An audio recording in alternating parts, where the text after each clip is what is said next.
جس شخص نے آپ کو رازدار بنایا ہے اس کا راز افشا نہ کرو۔ یہ بھی اخلاقیات کی ایک بڑی خاصیت ہے۔ پسندیدہ باتوں سے چشم پوشی کرو اور بردباری سے کام لو۔ اچھی رائے دو، اچھی گفتگو اور تعمیری تحقیق کرو اور میانہ روی اختیار کرو۔ ہر وہ چیز جو آپ کو محنت سے روکے وہی آپ کا بت ہے۔ والدین اللہ کا دیا ہوا نایاب تحفہ ہیں۔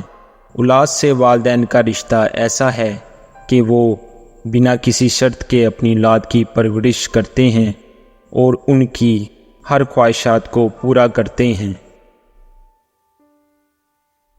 بچوں کی صحت سے لے کر ان کی ہر ضروریات اور خوشی کو پورا کرتے ہیں۔ جلد بازی حماقت ہے اور یہ انسان کی بدترین کمزوری ہے۔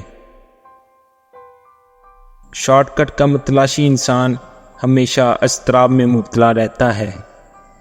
بہترین سکون یہ ہے کہ خدا کی اطاعت پر خوش رہو۔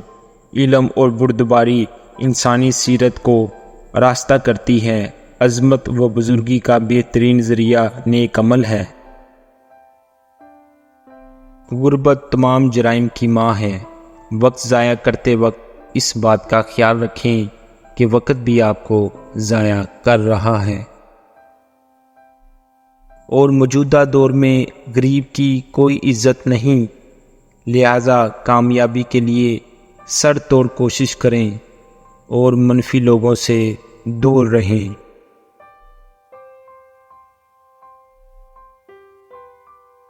علم ہی وہ نعمت ہے جس کی وجہ سے انسانوں کو ملائکہ جیسی عظیم الشان مخلوق پر فوقیت حاصل ہوئی۔ علم ہی وہ جوہر ہے جو انسانوں کی عزت و سربلندی کا ذریعہ ہے۔ اللہ تعالیٰ نے علم ہی کی بدولت انسانوں کو تمام کائنات میں افضل و اشرف بنایا اور زمین پر اپنی خلافت کا تاج پہنایا۔ صبر دو طرح کا ہوتا ہے، ایک صبر وہ ہے جو مصائب و بلا کے اندر کیا جائے، دوسرا صبر ان چیزوں سے ہے جن سے ہمیں باز رہنے کا حکم اللہ تعالیٰ کی طرف سے ملا ہے۔